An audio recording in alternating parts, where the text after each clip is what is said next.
화재 발생 10여 분 만에 불은 주차장 전체에 빠르게 번집니다.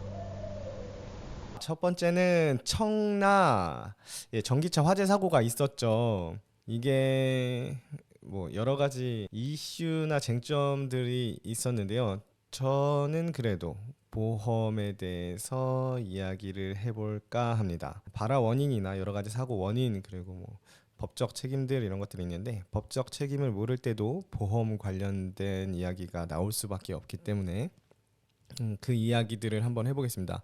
이거 끝나고 나서는 또 건강보험 관련돼서 이야기해 보도록 할게요.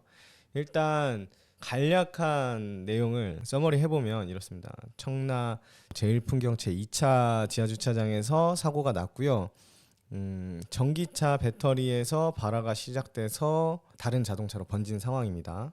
여기서 크게 쟁점이 되는 건 발화가 왜 됐냐 이 문제가 있었고요. 그 다음에 스프링클러는 왜 작동을 하지 않았는가, 그리고 차주의 과실은 무엇인가, 뭐 요 정도가 될 것 같습니다. 아무튼 스프링클러가 터지지 않아서 다른 차로 번진 거고, 그리고 해당 전기차 자체가 화재의 원인이 되는가, 이것도 살펴봐야 될 문제라고 생각합니다. 그런데 여기서 보험 관련된 쟁점만 두면요, 일단 어떤 피해가 있었는지를 결정해야 그 피해를 어떻게 보상할지가 결정되겠죠. 그래서 어떤 피해가 있었냐, 첫 번째는 불이 난 화재 차량이 전소했죠. 그 다음에 화재 차량 주변에 있던 차, 그리고 같은 지하 주차장에 있던 차들 함께 전소하거나 상당히 많은 차량들이 피해가 있었습니다.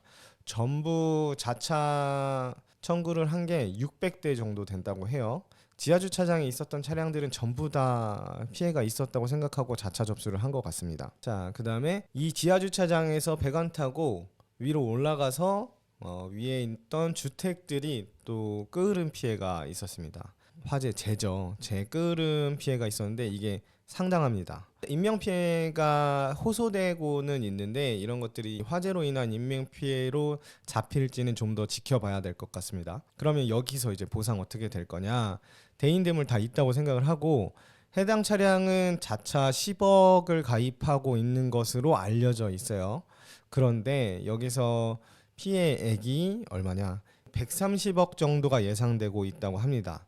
그걸 화재 차량에서 보상을 해줘야 됩니다. 이 화재 차량에서 보상한다는 말이 마치 차주가 다 보상을 해야 되는 것처럼 들리실 수도 있지만 차주가 다 보상을 해야 되는 건 아니고요. 벤츠나 그리고 아파트 관리업체 등에서 아마 과실을 나눠서 보상을 하게 될 것 같아요. 자, 일단 화재 차량이 전소했죠. 이거는 일단 자차로 무조건 됩니다. 과실이랑 상관이 없어요. 이게 막 고의가 아닌 이상은 우리가 신호위반했다 사고 나도 자차 보상이 나가죠. 벽을 들이받아도 자차는 보상이 나가요. 그렇기 때문에 이 차량의 자차는 보상이 될 겁니다. 그래서 해당 차는 보상을 받을 거고, 그 다음에 이 차주가 가입한 자동차 보험에서 다음으로 사용될 특약이 대인 대물입니다. 대물이 10억이니까 이걸 과연 다 보상할 수 있을지 고민을 해봐야 될 거고요. 피해 차량들, 이 외에 피해 차량들 있죠. 불이 번진 차량들은 일단은 누구에게 청구를 해야 될지 모르기 때문에 이 청구 같은 경우에는 자차로 먼저 접수를 하고, 해당 자차가 접수되면 보험사에서 과실이 특정이 되면 그 사람한테 구상을 하게 될 겁니다. 그 구상을 하게 된다는 게 뭐냐면, 피해자들이 보험금을 받아가게 되면 그 피해자들이 배상을 청구할 수 있는 권한이 보험사에게 양도돼요. 그 청구할 권리를 가져가고 보험금을 주는 거예요. 그래서 주변 차량들 그리고 주택 소유자들은 손해배상을 받고, 손해배상이 아니라 보험금을 받고 피해 금액을 청구할 수 있는 권한을 보험사로 양도하게 됩니다. 그러면 보험사는 자기네들 손실을 줄이기 위해서 그 권한을 사용해서 그 과실이 주어진 사람한테 청구하게 돼요. 누구에게 청구할 수 있는지 그거는 이제 조금 이따 다시 말씀드리고, 그 다음 주택에 이제 그을음들이 많이 발생했잖아요. 자동차 사고는 많이들 겪어보셔서 아는데 주택의 그을음 손해가 과연 보상이 되느냐, 불이 실제로 나지 않았는데 아무튼 피해는 입었으니까 보상은 나갑니다. 그리고 여기서 많이 오해하시는 게 소화하다가 물 뿌려가지고 유리창 깨지고 이런 것들도 다 보상이 나갑니다. 그리고 그렇게 해서 침수된 가전제품들도 보상이 나가고 가구도 보상이 나가고, 그러니까 그을음으로 인한 것들도 보상이 나갑니다. 일단 그을음 손해로 인해서 발생하는 것들 뭐뭐 보상받을 수 있냐면, 각 가정에 있는 가구나 그 다음에 옷, 전자제품 이런 것들이 사용할 수 없게 됐잖아요. 이런 것들을 보상을 해주게 되는데, 청소비, 세탁비 다 보상하고요. 폐기물 처리하는 비용도 보상이 됩니다. 그런데 이런 것들을 청구하고 그 다음에 못 쓰게 된 것들 있죠. 그런 것들 이제 폐기해야 되는 것들, 이런 것들은 감가 후 금액만 보상을 하게 됩니다. 예를 들면 300만 원짜리 냉장고를 보상을 받게 되면 10년을 사용했다 하면은 감가 다 끝나고 잔존가액이 한 20% 정도밖에 안 남을 거예요. 그러면은 300만 원짜리면 한 50만 원, 60만 원 정도밖에 보상을 못 받게 되죠. 그러니까 50만 원 보상 받고 나는 새 걸 사야 되니까, 그러면 250만 원 내 돈이 들어가는 상황이 됩니다. 중고 가격에 다 판매하고 새로 산다고 생각하시면 돼요. 중고 가격 정도를 받는 거니까. 10년이 된 냉장고면 10년이 된 냉장고 가격을 받게 되는 거예요. 그래서 실제로 배상받는 건 아마 각 가구들이 성에 차지 않으실 거예요. 그래서 조금은 속상한 부분들이 발생하실 거고, 피해자들은 그거에 대해서 이제 뭐 집단 소송이나 항변을 하는 상황들이 벌어지지 않을까 예상을 하고 있습니다.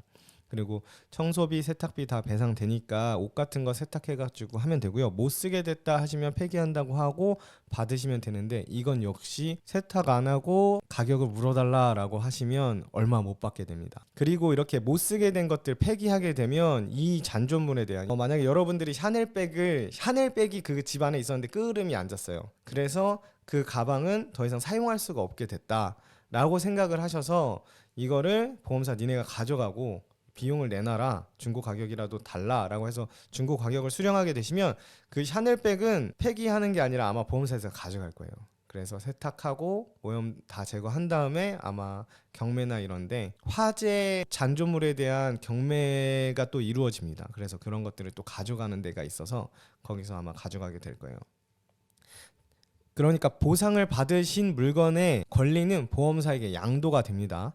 그러니까 에어컨 같은데 흡입구에 뭐 끄름이 가득 차서 냄새가 나서 더 이상 못 쓴다라고 해서 폐기해야 된다라고 주장을 하시면 그 에어컨 보상을 받고, 그 다음에 그 에어컨의 소유는 보험사께 됩니다. 보험금 받고 수리해서 쓰신다는 건 안 되고요. 수리를 하시겠다고 하면 수리비를 줍니다. 근데 수리비가 잔존가액보다 크다라고 하면 그냥 수리비 대신 잔존가액을 주고 퉁치려고 보험사에서 할 수도 있어요. 그거는 보험사랑 협의가 좀 필요하실 것 같고요. 아파트에는 단체 화재보험이 있어요. 15층 이상 아파트들이 다 단체 화재보험을 가입하고 있기 때문에 개별적으로 아파트 화재보험을 가입하지 않으셔도 되지만, 그럼에도 불구하고 개인적으로 주택화재보험을 가입하고 계신 분들이 있거든요. 그러면 두 보험사에서 동시에 보상을 받는 게 아니라 아파트 단체보험에 가입한 보험사와 내가 가입한 보험사, 두 보험사가 반씩 나눠서 지급을 합니다. 꼭 반은 아니고 가입 비율에 따라서 나누는데, 아무튼 절반씩 나눠서 보상을 한다고 생각을 하시면 돼요. 다만 개인적으로 주택화재를 가입하신 분들은 지금 증권 한번 들여다보시고, 가입하신 내용 들여다보시고 제조달가액 특약 있는지 보시면, 제조달가액 특약이 있으시면 조금 더 보상 받으실 수 있고요. 화재로 인해서 해당 가정에서 거주할 수 없어서 호텔 같은 데 가서 숙박을 며칠 해야 된다라고 하면 그 숙박 비용을 보상할 수 있는 특약이 들어있는 경우도 있습니다. 그러니까 그런 것들로 숙박비를 보상받으실 수 있게 됩니다. 주택화재 개인적으로 가입하실 땐 이런 추가적인 특약들을 중요하게 좀 살펴보셔야 돼요. 그리고 개인주택 같은 경우에는 주택화재를 화재까지도 꼼꼼히 가입하시고, 아파트에 사시고 의무가입 대상이 15층 이상 아파트인데 개인적으로 화재보험을 하나 더 가입하고 싶다라고 하시면 신경 쓰셔야 되는 게 화재 배상 책임이랑 제조달가액 특약, 그 다음에 거주비, 이런 것들, 그런 것들을 챙겨서 청구하실 수 있으면 되고요. 그런 것들이 지금 가입되어 있는 보험이 잘 있는지 한번 확인해 보시면 될 것 같습니다. 숙박비 같은 경우에 아까 개인적으로 화재보험이 없으신 경우에는 어떻게 하느냐, 뭐 개인적으로 화재보험이 있으신 경우도 마찬가지지만, 이런 경우에는 내가 가입한 아파트 화재보험에서 내 숙박비를 주진 않습니다. 공사하는 기간 동안, 뭐 세탁하고 청소하는 기간 동안 내가 집에서 살 수가 없잖아요. 그럼 그 기간을 증명할 수 있다면 업체들 통해서 그런 것들 공사 기간 이런 거 요청할 수 있거든요. 그 내용을 증빙해서 나중에 배상 청구 가능한 대상자가 확정이 되면 거기다 청구를 하시면 돼요. 그러면 이런 배상 청구들을 어디다 해야 되느냐, 많은 사람들이 관심을 갖고 있는 부분인데, 벤츠에서 45억 정도를 아파트에다가 줬다고 합니다. 그런데 명목이 배상금이 아니라 기부, 형식으로 줬어요. 왜냐하면 배상을 하면 자기네들 잘못을 인정하는 게 되니까 위로금 형식으로 아파트에다 줬고 이걸 통해서 환풍기 청소라든가 그런 것들을 한다고 하는데 어떻게 될지 모르겠습니다. 그리고 지하주차장에서 전기차든 내연기관차든 화재가 나면 대부분 한 대가 타고 끝나야 되는데 가끔 이렇게 여러 대로 이렇게 번진 경우들이 있어요. 그런 경우들 대부분이 스프링클러가 터지지 않아서거든요. 그 스프링클러가 터지지 않은 이유, 그게 이제 아파트 관리 업체에서 증명을 해야 됩니다. 왜 그런 상황이 벌어졌는지. 만약 증명하지 못한다면 관리 업체에서 손해가 확장된 것에 대해서 배상 책임을 질 수가 있습니다. 그리고 요 관련된 기사 보니까 스프링클러가 작동하지 않도록 임시 정지를 하는 버튼을 관리 업체에서 누른 기록이 있다고 하더라고요. 그래가지고 그걸 누르면 안 됐는데 눌렀기 때문에 아마 아파트 관리 업체의 배상이 크게 잡힐 거다라고 하고요. 차주 과실은 어떻게 될지 모르겠어요. 아무튼 차주도 과실이 있으면 일부는 차주 과실로 배상을 해야 될 거고요. 벤츠 쪽에서는 차주 책임으로 몰고 갈 가능성이 있고요. 차주는 차량 결함이라고 끝까지 가셔야만 이게 잘 돌아갈 것 같아요. 근데 벤츠 입장에서는 어떤 식으로든 막으려고 할 겁니다. 이따 말씀드리겠지만 벤츠 역시 이게 보험 처리가 가능해요. 생산물 배상 책임이라는 배상 책임으로 보험 처리가 가능하지만 벤츠는 이제 이거를 130억 때문이 아니라 이 돈이 없어서가 아니라 이걸 청구해주게 되면 다른 차량들 전부 다 리콜이 들어올 가능성도 있고 기업 이미지, 차량 모델 이미지 같은 것들이 다 망가질 수 있기 때문에 130억 때문에 지금 보상을 안 해주려는 게 아니라 이 차량 결함을 인정하는 꼴이 돼버리면 벤츠가 상당히 큰 경제적 손실을 입을 수 있다고 판단하고 차주한테 뒤집어 씌우려고 하는 것 같습니다. 이게 벤츠 공식적인 입장은 뭐 확인해 봐야겠지만 어떻게 될지 지켜봐야 될 것 같습니다. 자, 정리 아까 말씀드린 대로 차량 화재, 자차 대물 10억, 대인 무제한, 배상 예상 금액이 총 배상 예상 금액이 130억이라 그랬어요. 아파트.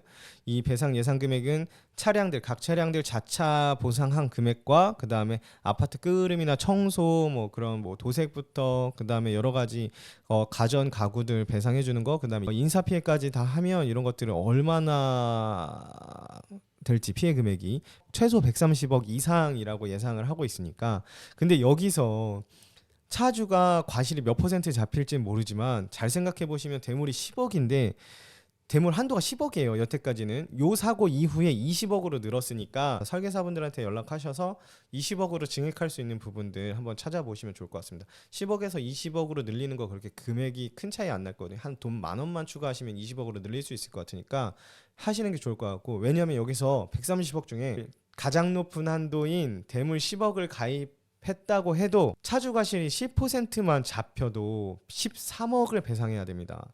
근데 대물 보상 한도가 10억이니까 그래도 3억이 부족해요. 차주 입장에서는 보험 처리를 하고도 3억이 내 돈이 나가야 되고요. 만약에 여러분들 대물 뭐 5억, 3억 이렇게 가입하신 분들 있으시면 이 상황이면 대물 3억 가입하신 분들은 10억 내 돈 나가야 되는 상황이 돼버립니다. 과실 10%만 잡혀도. 그렇기 때문에 이 차주분께서는 굉장히 큰 곤란을 겪게 되실 것으로 예상이 됩니다. 그리고 구상 얘기를 좀 해드리면 피해 차량들은 각 차량 보험사에다가 자차 청구를 하게 되고요. 이 자차를 처리한 보험사가 벤츠 그다음에 관리 업체, 아파트 관리 업체 그리고 차주한테 이 법원에서 재판 비율 나오면 그 비율대로 이렇게 청구를 해서 돈을 다시 받아갈 겁니다. 각 차량 보험사는 사실상 이 차주나 관리업체나 벤츠에서 배상을 해주지 않거나 파산하지 않는 이상 손실 없이 다 되돌려 받을 수 있을 것 같고요. 그러면 각 차량 보험사들은 자기네들이 피해 차량들에게 지급한 돈을 다 회수했기 때문에 이 피해 차량들은 할증이 없이 끝나게 될 겁니다. 구상해가지고 다 받을 거예요 아마. 그 다음에 피해 주택들 있죠. 피해 주택들 아파트 화재보험 이거 의무보험입니다. 의무보험이기 때문에 아마 가입이 되어 있을 거고요. 가입이 안 되어 있을 리가 없고 그러면 이 아파트 화재 가입보험사에서 일단 피해 주택들에 대해서 화재보험 처리를 해서 보상이 다 나가고요. 그럼 이 아파트 화재보험 가입사에서 아까 자기 차량 손해에 요 피해 차량들처럼 각 벤츠 관리업체 차주에게 구상을 청구해서 피해 금액을 다시 받아가게 됩니다. 지급한 돈, 피해 주택들이 지급한 돈을 다시 받아가게 됩니다. 피해 주택들은 거주비라든가 기타 뭐 정신적 손해니 위자료니 뭐 이런 여러 가지들이 필요하시다고 하면 이 아파트 화재 가입 보험사에서는 받지 못하고요. 화재 보험에서는 보상을 받지 못하고 따로 과실 비율이 재판으로 판결이 나고 나면 이 벤츠 관리업체 차주에게 별도로 청구를 하셔야 되고 혼자 하시기 힘드니까 아마 집단 소송으로 가지 않을까 싶습니다. 그러면 차주 같은 경우에는 보험사에서 자차 손해금을 보상을 할 겁니다. 그리고 보험사에서는 벤츠랑 관리업체들에게 배상을 청구하겠죠. 그런데 차주 과실분은 제외하고 청구를 하게 됩니다. 그래서 이 차주는 차주 과실분만큼은 이제 보험사에서 구상을 하지 못하고 벤츠랑 관리업체에다가 나머지 금액만 청구를 하게 되는 거예요. 자, 이런 식으로 처리가 될 거고요. 그래서 각 보험사는 손해는 없습니다. 보험사는 이 사고로 인해서 큰 손실을 보거나 하지 않습니다. 왜냐하면 벤츠 관리업체 차주에게 다시 다 돌려받을 거기 때문에 일단 선지급을 하고 다 돌려받을 겁니다.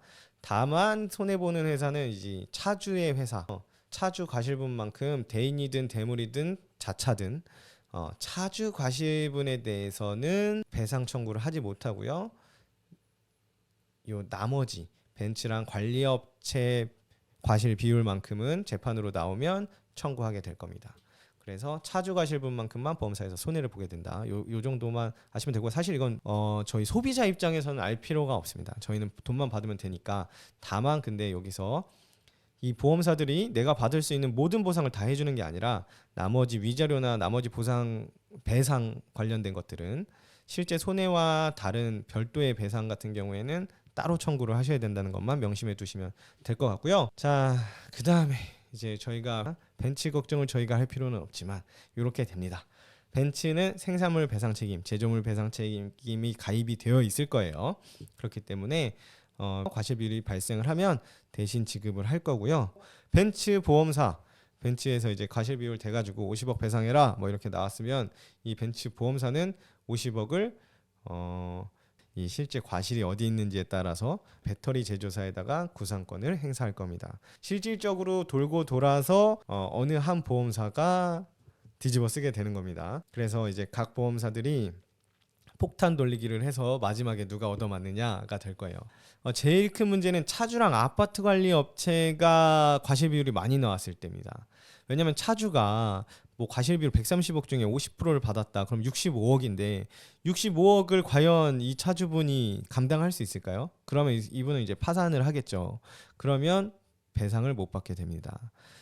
이제 보험사 손실로 이제 떠안게 되는 거고요. 아파트 관리 업체 역시 영세일 가능성이 높습니다. 그런 경우에는 이제 회사가 파산을 해버리면 보상을 못 받게 됩니다. 그렇지만 아파트 관리 업체는 또 영업 배상 책임이나 도급업자 배상 책임 같은 배상 책임 보험을 가입해 놨을 가능성이 있습니다. 근데 잘 가입은 하지 않고요.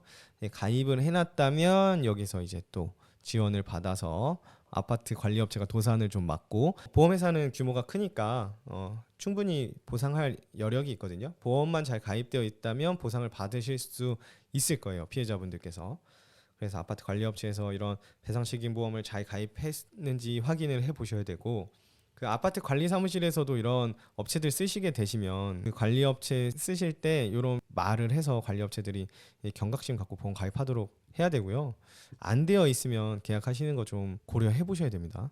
그리고 이 영업배상책임 보험에 가입했다고 하더라도 이제 영업 업무 규정을 어긴 개인의 비행으로 벌어진 일이다라고 한 경우에는 또 개인에게 구상이 또 갈 수도 있다는 점, 그 정도는 생각해야 되고요. 뭐가 됐든 우리 선량한 피해자분들, 다른 차주분들이나 주택 주거 중이시던 다른 피해자분들이 보상을 못 받는 경우가 생기면 안 되잖아요. 배상책임 보험 가입되어 있다면 문제없이 보상 받으실 수 있을 것 같습니다.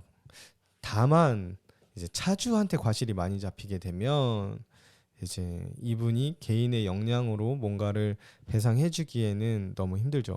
이런 것들 때문에 자동차 보험을 가입한 건데 가입 한도가 10억 분이니까 130억을 전부 커버하기는 힘들고 그렇게 되면 이 한 분의 파산으로 끝나지 않고 여러 사람들이 크게 금전적 손실을 받으시는 상황이 벌어질 거예요. 결국에는 각 보험사들끼리 폭탄 돌리기를 할 거고요.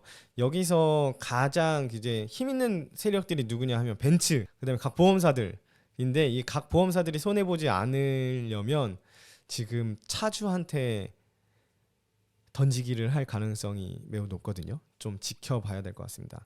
근데 일단 저희 일반인들 입장에서는 차주에게 무슨 과실이 있냐? 주차 중인 차량에서 충전 중도 아니었던 차량에서 배터리에서 불이 났는데 차주한테 책임을 묻는다?